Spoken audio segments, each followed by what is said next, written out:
something that's tied to the spiritual world, and that's the dveikut, and that's the lashuv me'acharayach, and then she says, because I always, okay, ki el asher telchi elech.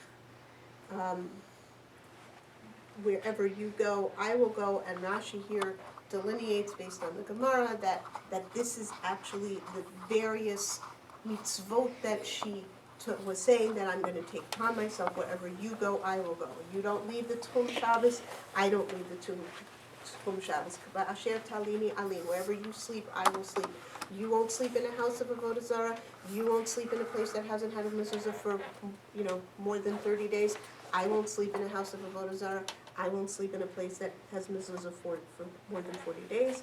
Amech ami, your people are my people, meaning that whatever halachot apply to Bnei Yisrael as a whole, whatever fate applies to Bnei Yisrael as a whole, whatever, I'm accepting those. In other words, communal mitzvot.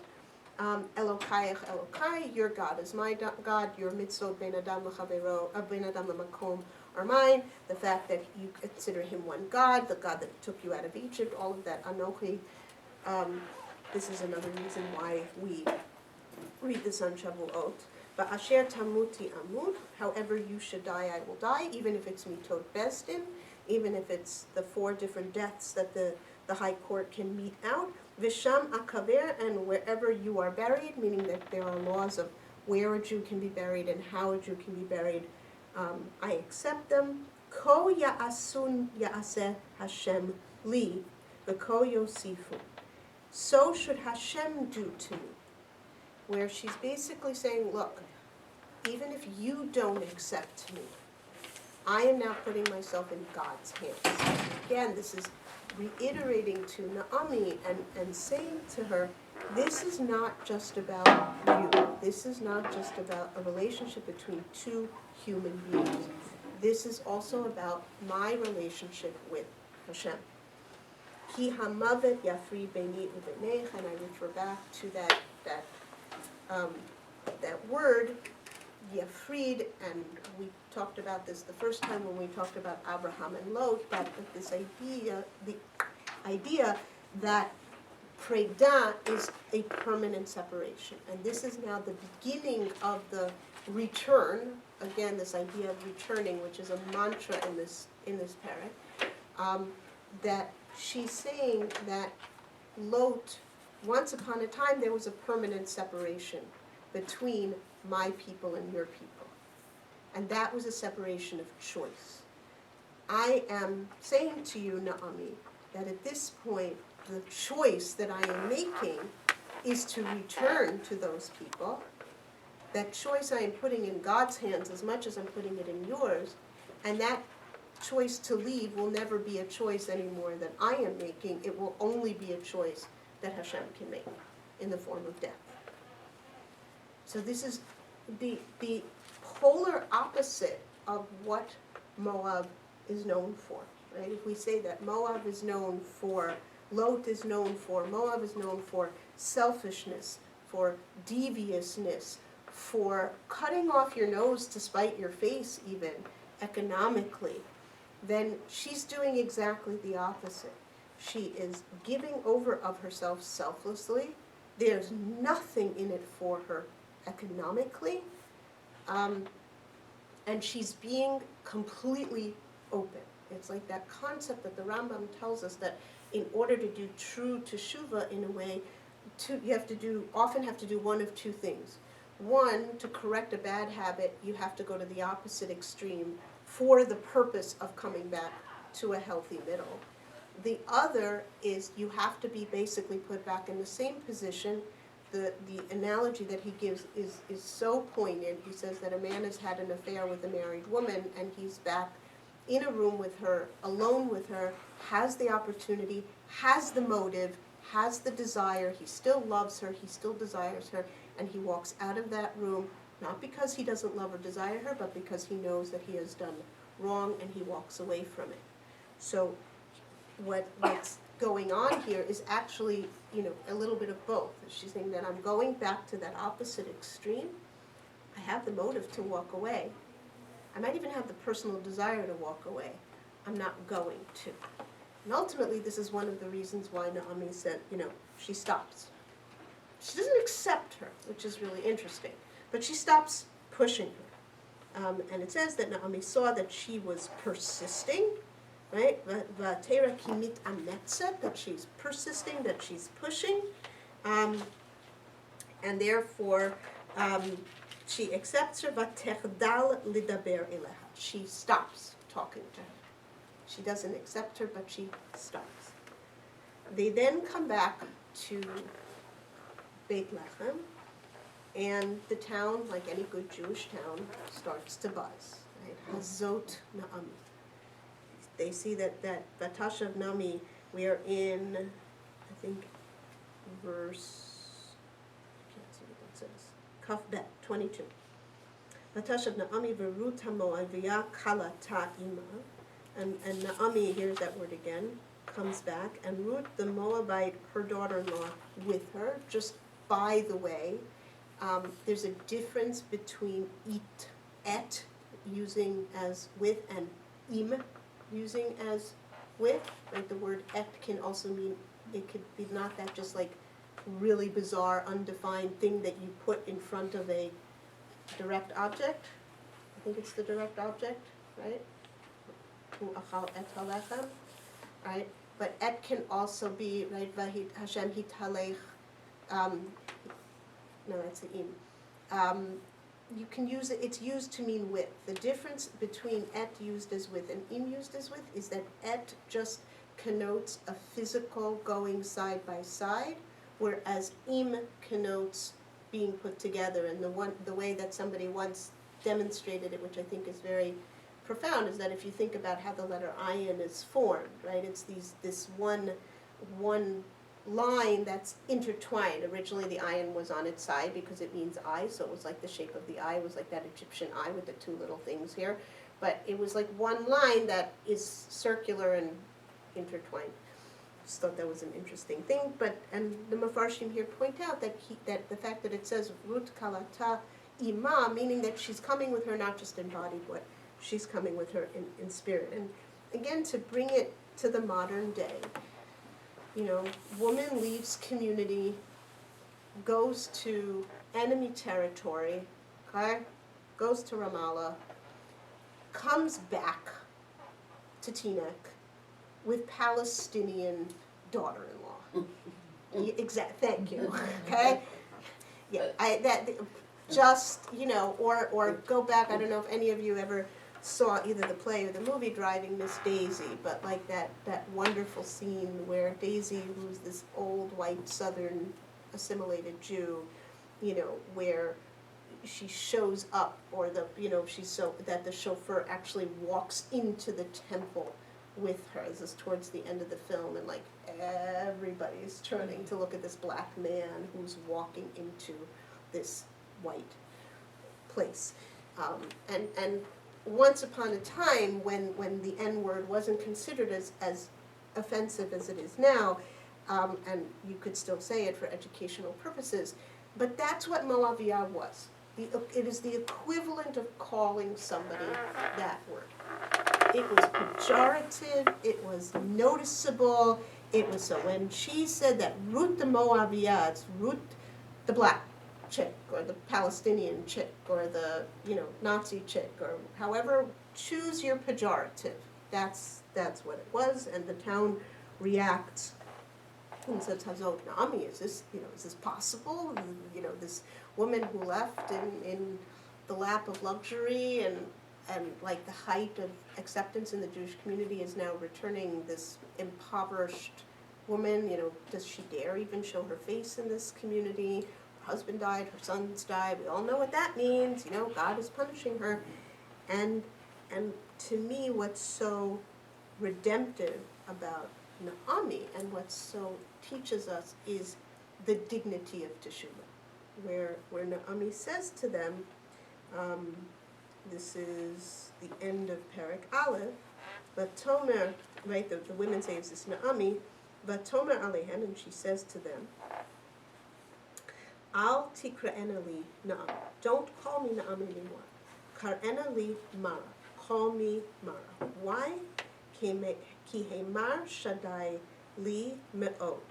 Because Shaddai, which is the name of God that means the all-powerful, because Hashem has embittered me greatly or excessively.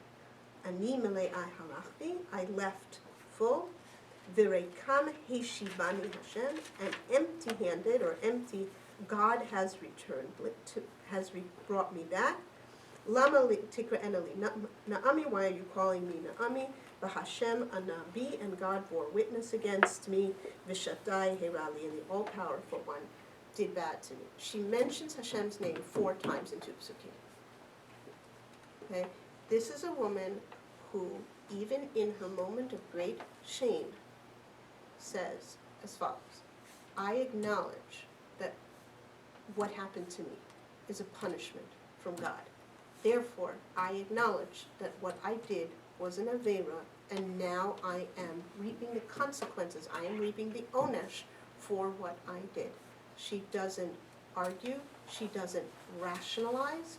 In great distinction to both Ish and Isha, after they eat from that Eitz Hadat, where the woman blames the snake and the man blames the woman, and they both hide, and they're like, I was naked and I put clothes on, and this is ultimately, the work of the Yetzer Hara, which is when you do something wrong, you justify it, you rationalize it, you minimize it. It wasn't such a big rule, it was a little rule, it didn't hurt anybody. It was 1 o'clock in the morning, so nobody saw me run that red light, whatever it was. I just had a whole discussion with some of the seniors about rules. Anyway, as they walk around school in sandals today, because it's 2 days before the end of the year. Anyway, she doesn't do that. She stands up and she says, the all-powerful one embittered me. The God bore witness against me, came out with a verdict. In other words, I'm getting what I deserve. I don't think that's fair. What about her husband? He's the one who probably dragged her to Moab. I mean, correct, the but women once were not strong. Correct, but remember, he died. And at that point, she could have come back. And then her sons died. But it was another 10 years. In other words, she was there for a long time as a widow before she came back. And we know that she's from an illustrious family, and we know that there were people there who are legally tied to taking care of her. So yes, you could say he dragged her there, and he probably did. But then she chose not to come back. It was inertia. And this is another thing that I think that the Megillah is coming to teach us, is that inertia is not an excuse. Judaism does not accept, or halacha does not accept, the neutral. It's either a positive one or a negative one. There's no real neutral. So either she goes because she's dragged, she stays because she chooses to. And that choice is a negative choice. Nobody's forcing her to stay, and she's acknowledging this. And this is why, to me, Naomi is the heroine of the story.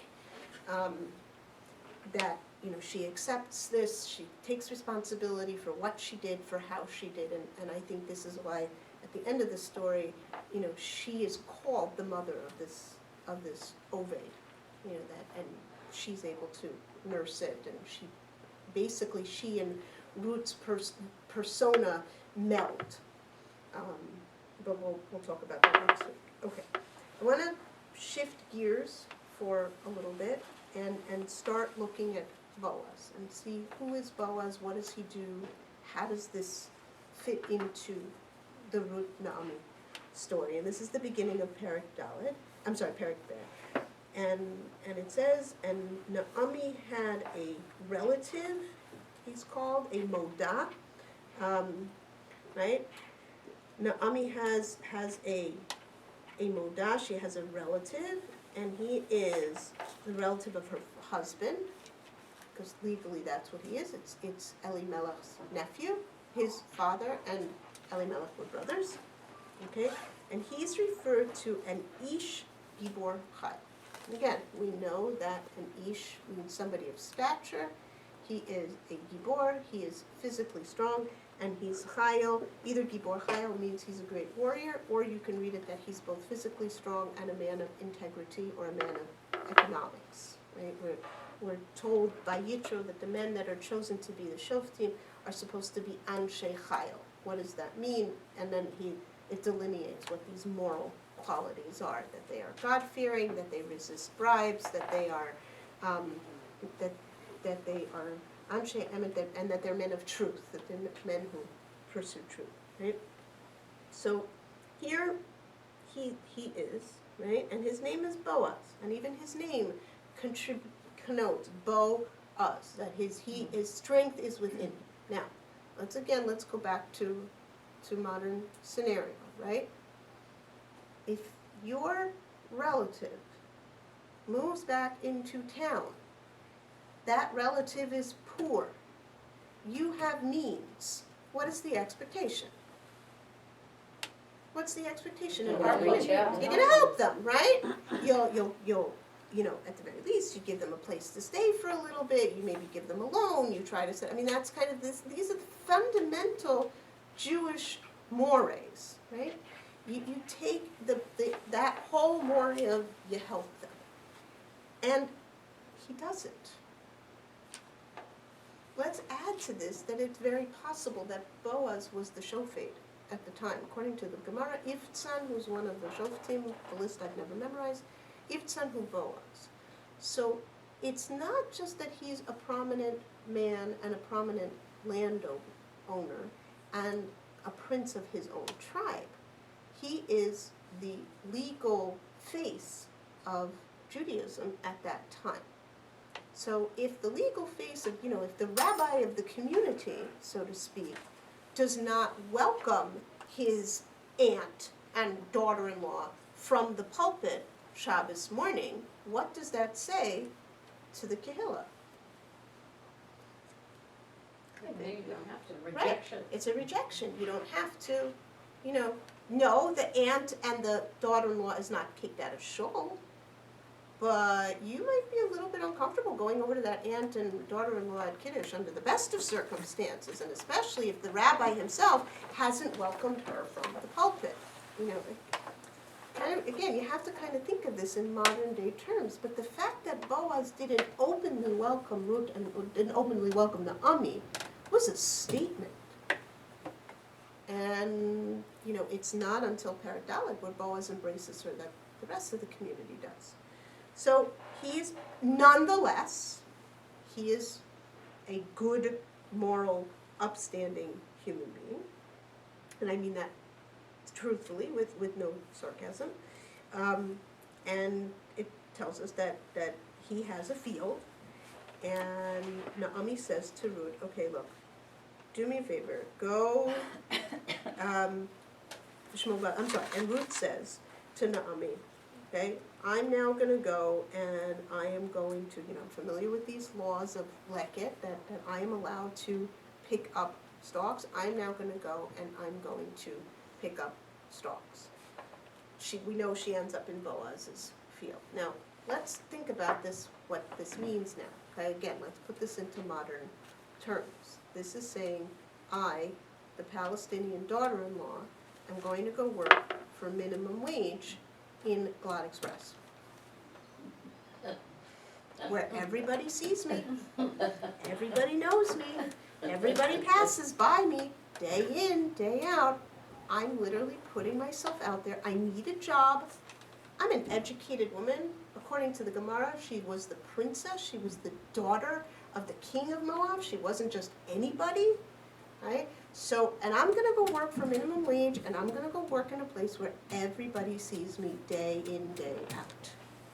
I don't even think she was working for minimum wage. I think she was standing outside Glad Express with a push it. Okay, even more so. Okay, I think this was the version of minimum wage because she wasn't asking for a handout. She was actually going. But leket is it's like a free handout, right? You don't have to ask someone for it. So it's like she's going dumpster diving. Right, It's probably right. Okay, so this is the rabbi's aunt's. It's all horrible. Right, yeah. The Bottom rabbi's line. aunt's daughter-in-law is going dumpster diving, even better, right? And all she's asking is to not be molested, not to be, yelled at, not to have the cops called on her while she is dumpster diving. Maybe they'll even make a TLC show about her. But this is what she's doing. And again, remember, this is a woman who's First of all, she's a visible outsider. Right? Again, I go back to that metaphor of the African American or the outsider. We all know what the outsider looks like in our community, and by definition, our attention is drawn to somebody who looks different from us. That's a natural reaction. That's not positive or negative. But in this case, she's an outsider. She's an outsider who's seen as an enemy. She's an outsider who's seen as an interloper, and she's an outsider whose peer group has the reputation for being a slut. Okay? And worse. So we're going dumpster diving, and the expectation is that we're going to go dumpster diving in short shorts and a halter top. Okay? Now this doesn't happen.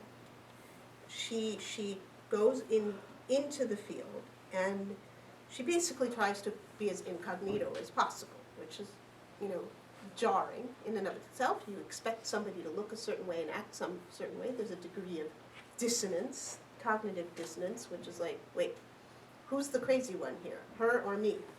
And it's a little bit odd and jarring to start thinking that maybe I'm the crazy one, maybe I'm the one